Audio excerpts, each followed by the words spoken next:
Up next, we have Mr. Acharya Prabhat Ranjan, Director NIFM. Sir, may I please request you to.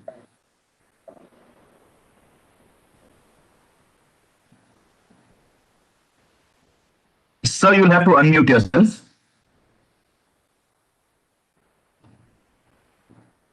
Good morning, all of you. I'm delighted to be here on this occasion of the World Investor Week being organized by ISCO and through which the Bombay Stock Exchange Brokers Forum and the International Forum for Investor Education is organizing this program today. It's so appropriate that to organize such a program in the World Investor Week. As I learned from Mr. Bikram Lemaya, I think more than 500 such programs, webinars are being organized all across, most of them in Tier 2 and Tier 3 cities. That's an incredible way of going about in doing investor education. Now, I would like to start my presentation with a small presentation. That will basically be focused and all, so that it's easy for all to pay attention to that part only.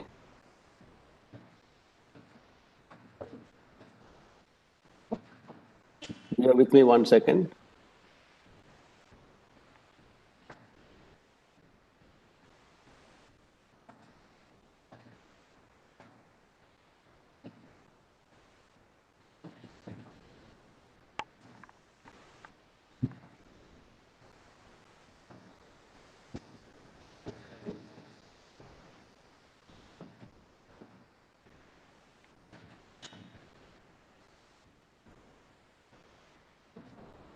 Is it visible? Yes, sir, it's visible. Okay, thank you so much. Now,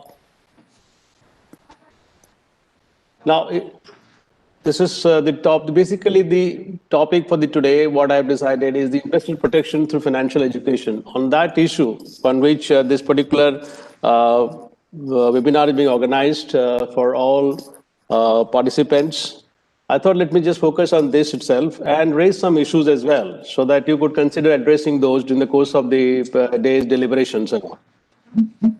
Now, there's no doubt that investors' protection is the pillar of robust securities market, where there's no denying this fact and all. Now, it's also a fact that larger participation of investors, informed investors particularly, create wealth for stakeholders. Now, here, important part is the informed stakeholder investors and all. And that is where you are doing a commendable job in terms of organizing various kinds of webinars and various other investor education series and all. Now, over the period, we all know that the market architecture and infrastructure has radically transformed due to the all pervasive use of the IT technology, that the market architecture infrastructure has undergone a radical transformation over the years. Trades have become much more cost-effective than they used to be, say, 30 years back or 20 years back and all. Okay, access to information with increased market reach is obviously attracting large volume of investors. I'm talking volume of investors, may not be in terms of the actual investments and all, but the volume of investors has gone up over a period and all. And in other words, we can say that market has somewhat institutionalized itself. Now, but then over this period, what has happened is the products have become more and more complex, because the kind of security, various kinds of instruments that are coming into the market, it has become more and more complex for common people to understand. At the same time, with the IT technology developing, the algo-driven machine trades at nanoseconds have replaced conventional trading modes. And this has become more and more complicated for people who are not so used to this kind of IT technology and all.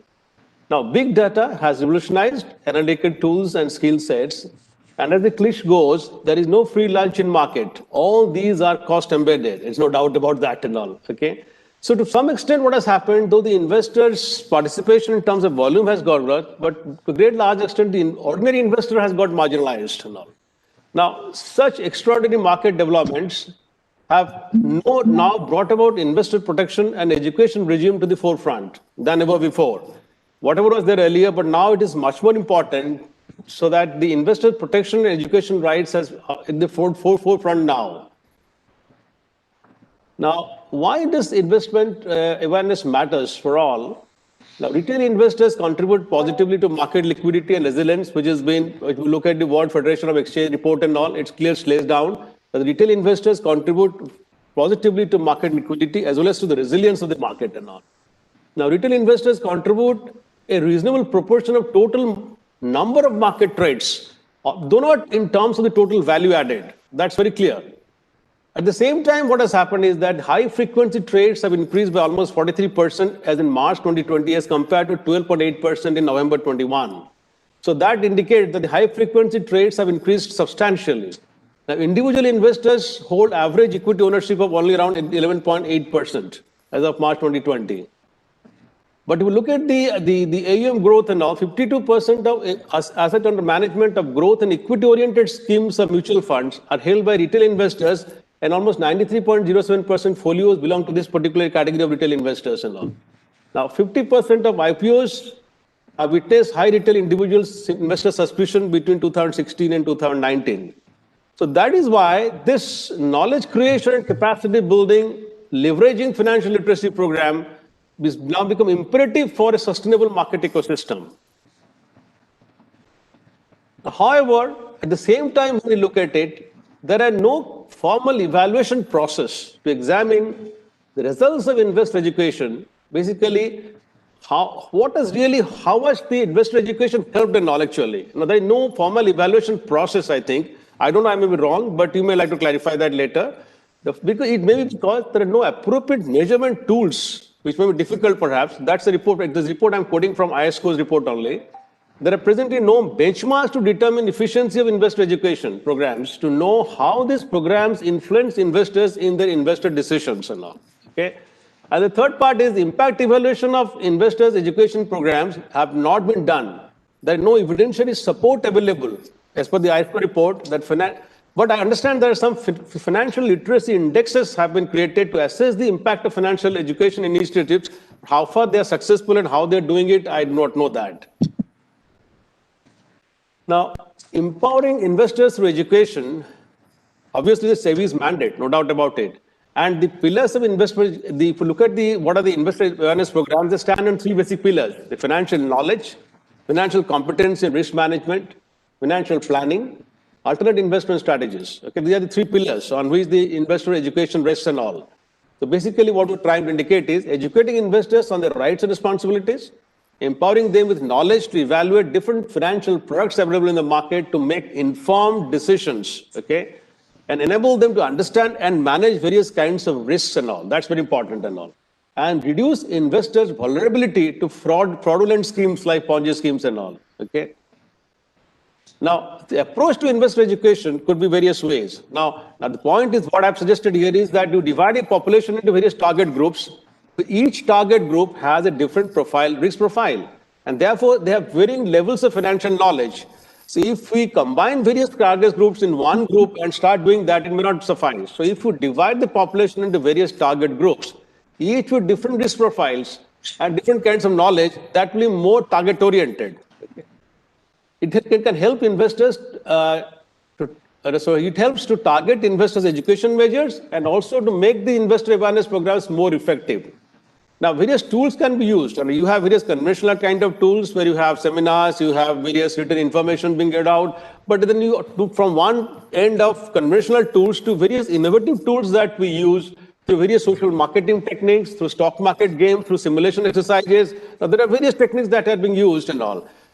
Now, investor education in many jurisdictions are not governed by statutory guidelines, but mostly performed on voluntary basis. May not be the case in India because SEBI does have certain mandatory guidelines are there for SEBI. Because instructions are that the AMC is to invest 2 basis points of their OEMO on investor awareness activities and half of goes to AMFI. So that part we are all very aware of it.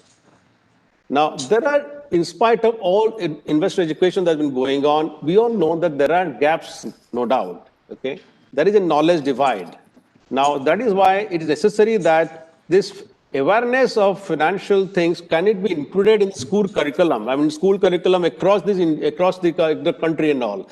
Because slowly, right from childhood, the children start getting aware of the financial requirements, how to do it, what is the future and all that. So financial education can be part of a curriculum in the schools itself.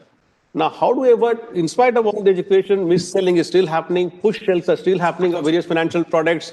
So the investors must be competent to take informed decision. Regional divide is still there. restricted reach of programs. So we basically people that is still not reaching out to many people. I'm happy that at least now we're organizing so many programs in Tier 2 and Tier 3 cities.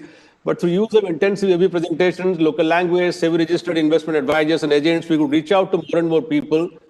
The financial advisors, now we must educate investors to deal through SEBI-registered intermediaries, cognitive behavior investors. I mean, investors must be educated to overcome emotional behavior, okay, and take informed decisions, rational informed decisions and all. Now, our approach to, as far as the NIFM is concerned, our approach to investor program is that now we should increase the reach of financial education. Okay, that's more important and all. And this is what we should be trying to do to promote the well-being of investors through emphasis on financial growth. Now, we should reach out to hinterland as the efforts are going on now to reach the Tier 2, Tier 3 cities and all. Make participation interesting so that it should be more of interesting things, so it should be more collaborative approach, use local language, use audiovisual tools with beneficial takeaways and all, build financial competency, create confidence, sharpen knowledge and skill sets to take informed decisions to manage various financial products and services, promote financial planning, that's very important, risk spread, effectively use risk mitigation tools and all, educate rural investors. That's a huge chunk of market there and all, but still not, so we can deal with them and all so that they don't go to various kinds of exploitative Ponzi schemes and all and other lucrative financial schemes and all. Now, inform investors of positive spillover effects. Well-educated households indulge in regular savings, accelerating investments and income generation. Now, we in NIFM, which is now renamed as Atal Jaitley National Institute of Financial Management, we are basically trying to do capacity building in financial sector. We are pursuing various strategies and programs for spreading financial inclusion, financial education.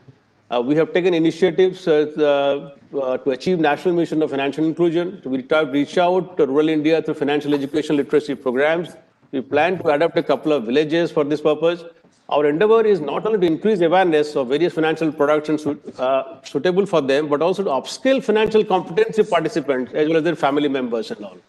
We have also initiated programs for lowest level of employees in our institution. We have conducted programs for in-service, armed service personnel to optimize the returns on the personal investments also. Under the aegis of the DE NIFM research program, we have conducted various seminar researches and made policy recommendations to the policymakers for increasing reach of investor education and awareness programs in the country. So with these few words, I wish the virtual conference a success.